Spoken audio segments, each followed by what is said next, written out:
అందరికీ నమస్కారం. Welcome to Indian money Telugu YouTube channel. నేను మీ అజయ్ కుమార్.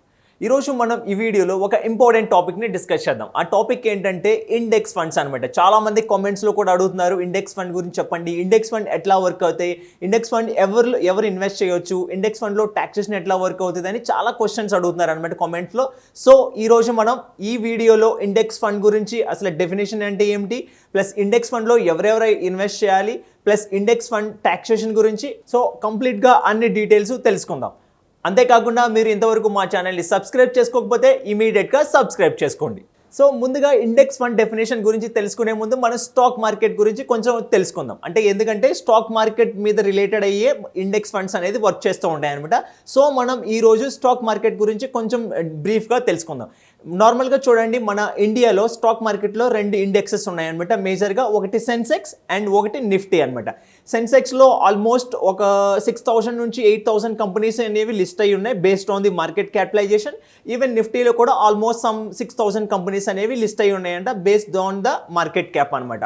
సో ఈ విధంగా సెన్సెక్స్ అనేది ఉంది, నిఫ్టీ అనేది ఉంది మన స్టాక్ మార్కెట్లో. ఈ రెండు అనేది మేజర్గా రెండు ఇండెక్సెస్ అనమాట.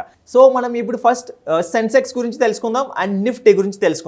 ఈ సెన్సెక్స్ అంటే ఏంటంటే, ఈ సెన్సెక్స్లో టాప్ ఏ అయితే కంపెనీస్ లిస్ట్ అయి ఉంటాయో టాప్ 30 కంపెనీస్ అనమాట, దాన్ని మనం సెన్సెక్స్ కింద తీసుకుంటాం, అంటే సెన్సెక్స్ ఇండెక్స్ కింద తీసుకుంటాం. ఈ నిఫ్టీ అంటే ఏంటంటే, నిఫ్టీలో ఏ అయితే కంపెనీస్ టాప్ 50 కంపెనీస్ ఉంటాయో దాన్ని నిఫ్టీ 50 కింద మనం కన్సిడర్ చేస్తాం అనమాట. సో ఇప్పుడు ఈ సెన్సెక్స్ 30 కంపెనీస్ని అట్లా అసలు ఎట్లా వాళ్ళు తీసుకుని ఇండెక్స్ క్రియేట్ చేస్తారంటే based on the market capitalization అనమాట. సో ఇప్పుడు మార్కెట్ క్యాపిటలైజేషన్ అంటే ఏంటో చూద్దాం. మార్కెట్ క్యాపిటలైజేషన్ అంటే ఆ పర్టికులర్ యొక్క current market price into number of outstanding shares అనమాట. ఇప్పుడు ఫర్ ఎగ్జాంపుల్ చూద్దాం, కంపెనీ ఏ అనేది ఉంది, ఆ కంపెనీ కరెంట్ మార్కెట్ ప్రైస్ అనేది 5 రూపీస్ అనుకుందాం. ఆ కంపెనీ మొత్తం టోటల్ షేర్స్ అనేది, అంటే పబ్లిక్లో అవైలబిలిటీ ఉన్న షేర్స్ ఏంటంటే ఒక 1 lakh అనుకుందాం. సో ఇప్పుడు ఆ 1 lakhని ఈ 5 రూపీస్తో మల్టిప్లై చేయండి, వచ్చేది మనకి 5 lakhs కదా. సో దీన్ని మనం మార్కెట్ క్యాపిటలైజేషన్ అంటాం అనమాట. వేరేస్ ఇంకొక ఎగ్జాంపుల్ చూద్దాం. ఇప్పుడు కంపెనీ బి ఉంది, కంపెనీ బి కూడా అగైన్ కంపెనీ బి యొక్క షేర్స్ అనేది ఒక 1 lakh షేర్స్ ఉన్నాయి, అంటే పబ్లిక్ అవైలబిలిటీలో. ఆ పర్టికులర్ కంపెనీ బి యొక్క స్టాక్ ప్రైస్ ఎంత అంటే 1 రూపీ అనుకుందాం. సో ఇప్పుడు ఆ 1 రూపీని ఈ 1 lakh షేర్స్తో మల్టిప్లై చేయండి, మనకు వచ్చేది 1 lakh అనమాట.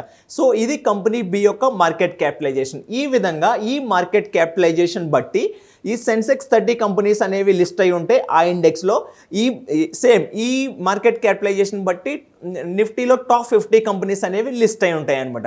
సో ఇప్పుడు మనం ఒక టాప్ 3 కంపెనీస్ మార్కెట్ క్యాపిటలైజేషన్ బట్టి తెలుసుకుందాం. అంటే టాప్ 3 ఏ కంపెనీస్ అయితే ఉన్నాయో మన సెన్సెక్స్లో కానీ నిఫ్టీలో కానీ తెలుసుకుందాం. ఫస్ట్ కంపెనీ ఏంటంటే రిలయన్స్ ఇండస్ట్రీ అనమాట. రిలయన్స్ ఇండస్ట్రీ అనేది ఆల్మోస్ట్ 12.05 lakh crores అనమాట. అంటే దాని మార్కెట్ క్యాపిటలైజేషన్ చూడండి ఎంత పెద్దదిగా ఉందో, ఆల్మోస్ట్ 12.05 lakh crores. ఇది మన ఇండియాలో నెంబర్ 1 కంపెనీ అనమాట based on the market capitalization. ఇప్పుడు సెకండ్ కంపెనీ కనుక చూసుకున్నట్లయితే టీసీఎస్ అనమాట. టీసీఎస్ కూడా second largest market capitalization company in India అనమాట. టీసీఎస్ కంపెనీ యొక్క మార్కెట్ క్యాపిటలైజేషన్ ఎంత ఉందంటే ఆల్మోస్ట్ 12 lakh crores ఉందన్నమాట. So next market capitalization company కనుక చూసుకున్నట్లయితే హెచ్డిఎఫ్సి బ్యాంక్ అనమాట. హెచ్డిఎఫ్సి బ్యాంక్ యొక్క మార్కెట్ క్యాపిటలైజేషన్ ఎంత ఉందంటే ఆల్మోస్ట్ 8.55 lakh crores అనమాట. సో ఈ విధంగా ఈ మార్కెట్ క్యాపిటలైజేషన్ బట్టి ఏ కంపెనీస్ అయితే హైయెస్ట్ మార్కెట్ క్యాపిటలైజేషన్ ఉంటాయో దాని ద్వారా ఈ సెన్సెక్స్ అండ్ నిఫ్టీని ఆ ఇండెక్సెస్ అనేది క్రియేట్ చేస్తారనమాట. సో ఇప్పుడు సెన్సెక్స్లో మీరు టాప్ 30 కంపెనీస్ చూసుకున్నారనుకోండి, టాప్ 1 ఆల్మోస్ట్గా రిలయన్స్ ఇండస్ట్రీ ఉంటుంది. ఎందుకంటే దాని మార్కెట్ క్యాపిటలైజేషన్ అనేది చాలా ఎక్కువ కాబట్టి, ఎంత అంటే ఆల్మోస్ట్ 12.05 lakh crores అనమాట. సో ఆ విధంగా మార్కెట్ క్యాపిటలైజేషన్ బట్టి ఆ సెన్సెక్స్ యొక్క 30 కంపెనీస్ అనేవి లిస్ట్ అవుతూ ఉంటాయి అనమాట. అగైన్ ఇక్కడ నిఫ్టీలో ఏమైందంటే based on the market capitalization బట్టి ఏ మార్కెట్ క్యాపిటలైజేషన్ అయితే ఎక్కువగా ఉందో అలా first Reliance industry 12.05 lakh crores, again next 12 lakh crores TCS, తర్వాత 11 lakh crores, 10 lakh crores, 9 lakh crores, అలా టాప్ 50 కంపెనీస్ ఉంటాయి అనమాట నిఫ్టీలో. ఈ నిఫ్టీ 50 సెన్సెక్స్ అనేది కూడా మనకి చాలా ఇంపార్టెంట్ అనమాట ఎకనామీ పరంగా చూసుకున్నట్లేదు. ఎందుకంటే ఈ నిఫ్టీ 50 సెన్సెక్స్ అనేది ఎకనామీలో కూడా చాలా ఇంపార్టెంట్ రోల్ ప్లే చేస్తూ ఉంటాయి. ఎందుకంటే ఈ companies based on the demand and సప్లైస్ని బట్టి ఈ స్టాక్ మార్కెట్ అనేది మూవ్ అవుతూ ఉంటుంది కదా. ఎప్పుడైతే ఈ స్టాక్ మార్కెట్ మూవ్ అవుతుంది మనం అనిపించినట్లయితే ఆ టైంలో ఏంటంటే నార్మల్గా ఈ పర్టికులర్ నిఫ్టీ 50లో సెన్సెక్స్ యొక్క స్టాక్స్ అనేది అనేది మూవ్ అవుతున్నట్టు అనమాట. సో బేస్డ్ ఆన్ ద ఈ కంపెనీస్ యొక్క డిమాండ్ బట్టి మన నిఫ్టీ 50 అనేది కూడా మూవ్ అవుతూ ఉంటుంది. సో నిఫ్టీ 50 ఇండెక్సెస్ అనేది సెన్సెక్స్ అనే ఇండెక్స్ అనేది మన ఇండియాలో ఎకనామీ పరంగా చాలా ఇంపార్టెంట్ అనమాట. సో ఇది ఇవాళ మన స్టాక్ మార్కెట్ గురించి. సో ఇప్పుడు మనం స్టాక్ మార్కెట్ గురించి తెలుసుకున్నాం కాబట్టి ఇప్పుడు ఇండెక్స్ ఫండ్ యొక్క డెఫినేషన్ అనేది చూద్దాం. ఎందుకంటే ఇండెక్స్ ఫండ్ డెఫినేషన్ అనేది ఈ స్టాక్ మార్కెట్కి రిలేటెడ్గా ఉంటుంది అనమాట. సో మనం ఇప్పుడు ఇండెక్స్ ఫండ్ యొక్క డెఫినేషన్ చూద్దాం. ఆ డెఫినేషన్లో భాగంగా ఫస్ట్ ఏంటంటే ఎవరైతే ఇండెక్స్ ఫండ్ని మేనేజ్ చేస్తున్నారో అలాంటి పర్సన్స్ని మనం ఫండ్ మేనేజర్ అంటాం. ఎవరైతే ఫండ్ మేనేజర్ ఉన్నారో ఆ పర్టికులర్ ఇండెక్స్ ఫండ్ యొక్క ఫండ్ మేనేజర్, ఆ ఫండ్ మేనేజర్ అనే ఆయన ప్రతి ఫండ్కి ఒక బెంచ్ మార్క్ ఉంటుంది కదా. సో ఈ విధంగా ఈ పర్టికులర్ ఇండెక్స్ ఫండ్లో బెంచ్ మార్క్ ఏ ఉంటాయంటే ఒకటి సెన్సెక్స్ ఉంటుంది లేదా ఒకటి నిఫ్టీ ఉంటుంది అనమాట. సో ఈ విధంగా ఎవరైతే ఇండెక్స్ ఫండ్ని మేనేజ్ చేస్తున్నారో ఆ పర్టికులర్ ఫండ్ మేనేజర్ ఇండెక్సెస్ కింద అంటే బెంచ్ మార్క్ కింద ఎయిదర్ నిఫ్టీ లేదా సెన్సెక్స్ మాత్రమే బెంచ్ మార్క్ కింద తీసుకుని ఆ ఫండ్ని అనేది మెయింటైన్ చేస్తూ ఉంటాడు అనమాట. సో ఇండెక్స్ ఫండ్లో మనకి ఎక్స్పెన్స్ రేషియో అనేది చాలా తక్కువగా ఉంటుంది. ఎందుకంటే ఫర్ ఎగ్జాంపుల్ ఒక ఫండ్ ఉందనుకోండి, యూటీఐ నిఫ్టీ ఇండెక్స్ ఫండ్. ఈ యూటీఐ నిఫ్టీ ఇండెక్స్ ఫండ్ ఎవరైతే ఫండ్ మేనేజర్ ఉన్నారో ఆ పర్టికులర్ ఫండ్ మేనేజర్ నిఫ్టీ 50 అనేది ఒక బెంచ్ మార్క్ని తీసుకుంటాడు అనమాట. సో నిఫ్టీ 50 ఈ బెంచ్ మార్క్ని తీసుకోవడం వల్ల ఆ ఫండ్ మేనేజర్కి పెద్దగా ఆ పోర్ట్ఫోలియోని షఫల్ చేయడం కానీ, వాళ్ళ యొక్క స్ట్రాటజీస్ని యూజ్ చేయడం కానీ, వాళ్ళ యొక్క ఇంటెలిజెన్స్ని యూజ్ చేయవలసిన పెద్దగా అవసరం లేదనమాట. వేరాజ్ మీరు నార్మల్గా లార్జ్ క్యాప్ మ్యూచువల్ ఫండ్ కానీ, స్మాల్ క్యాప్ మ్యూచువల్ ఫండ్ కానీ, మిడ్ క్యాప్ మ్యూచువల్ ఫండ్ కానీ చూసుకుంటే అక్కడ ఫండ్ మేనేజర్ రోల్ అనేది చాలా ఇంపార్టెంట్ అనమాట. ఎందుకంటే అక్కడ ఫండ్ మేనేజర్ నాలెడ్జ్ అనేది, ఫండ్ మేనేజర్ స్ట్రాటజీస్ని చాలా ఎక్కువగా యూజ్ చేస్తూ ఉంటాడు అనమాట.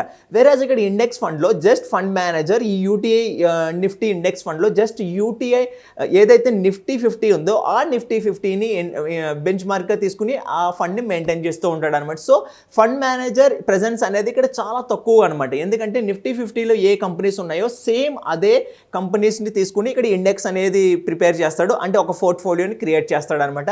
సేమ్ ఇప్పుడు ఎప్పుడైతే ఇండెక్స్ మూవ్ అయిందో ఈ ఫండ్ అనేది మూవ్ అవుతుంది, ఎప్పుడైతే ఇండెక్స్ అనేది డౌన్ అయిందో ఈ ఫండ్ అనేది డౌన్ అవుతూ ఉంటుంది.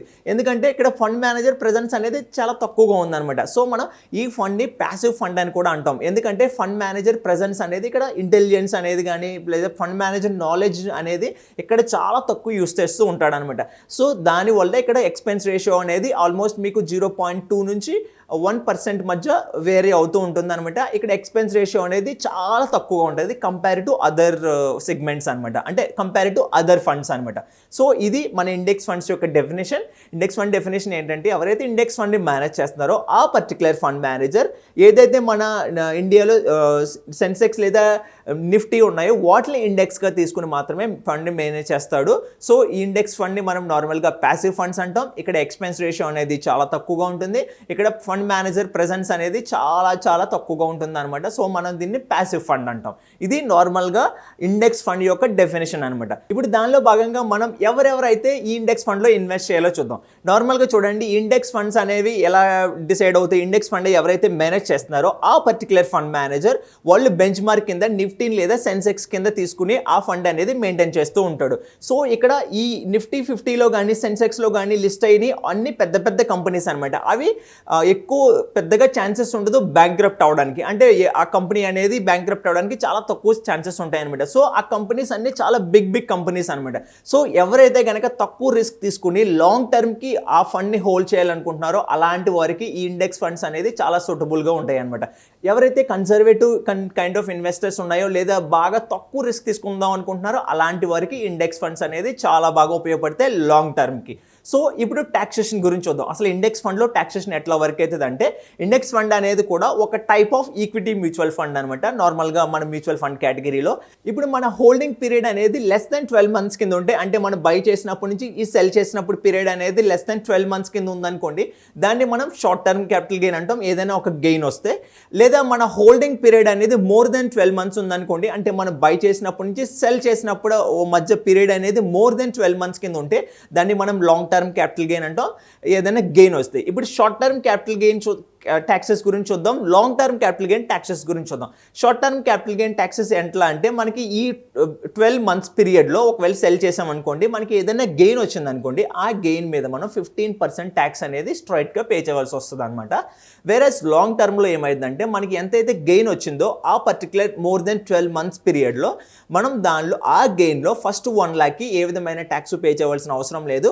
ఆ పైన అంటే ఆ 1 lakh కన్నా ఎక్కువ గెయిన్ ఇంకా ఎంత వచ్చిందో దాని మీద మాత్రం మనం 10% ట్యాక్స్ పే చేయవలసి ఉంటుంది అనమాట. ఇది ఇండెక్స్ ఫండ్ యొక్క ట్యాక్సేషన్ అనమాట. ఇది మామూలుగా ఇండెక్స్ ఫండ్ అనేది ఈక్విటీ ట్యాక్సేషన్ అనేది వర్తిస్తుంది. సో ఇది ఇండెక్స్ ఫండ్ ట్యాక్సేషన్ అనమాట. మనకి లెస్ దెన్ 12 months కింద ఉంటే దాన్ని షార్ట్ టర్మ్ క్యాపిటల్ గెయిన్ అంటాం, మోర్ దెన్ 12 months కింద ఉంటే లాంగ్ టర్మ్ క్యాపిటల్ గెయిన్ అంటాం. షార్ట్ టర్మ్ క్యాపిటల్ గెయిన్లో 15% ట్యాక్స్ అనేది పే చేయవలసి ఉంటుంది. వెరస్ లాంగ్ టర్మ్ క్యాపిటల్ గెయిన్లో ఫస్ట్ 1 lakhకి ఎలాంటి ట్యాక్స్ పే చేయవలసిన అవసరం లేదు. ఆ తర్వాత 1 lakh అని ఎంత గెయిన్ వచ్చిందో దాని మీద 10% ట్యాక్స్ అనేది పే చేయాలన్నమాట. ఇది ట్యాక్సేషన్ ఆన్ ఇండెక్స్ ఫండ్ అనమాట. సో ఇది ఇవాల్టి మన టాపిక్. మీకు నచ్చినట్లయితే లైక్ చేయండి అండ్ మీ ఫ్రెండ్స్తో కూడా షేర్ చేయండి. అంతేకాకుండా మీరు ఈ విధంగా మ్యూచువల్ ఫండ్స్ గురించి కానీ, స్టాక్ మార్కెట్ గురించి కానీ, క్రెడిట్ కార్డ్ గురించి కానీ, క్రెడిట్ స్కోర్ గురించి కానీ, హోమ్ లోన్ గురించి కానీ ఎక్కువగా తెలుసుకోవాలనుకుంటే ఇమీడియట్గా ఫైనాన్షియల్ ఫ్రీడమ్ యాప్ని డౌన్లోడ్ చేయండి. కింద డిస్క్రిప్షన్ బాక్స్లో లింక్ చేయబడింది. Thank you for watching. జై హింద్.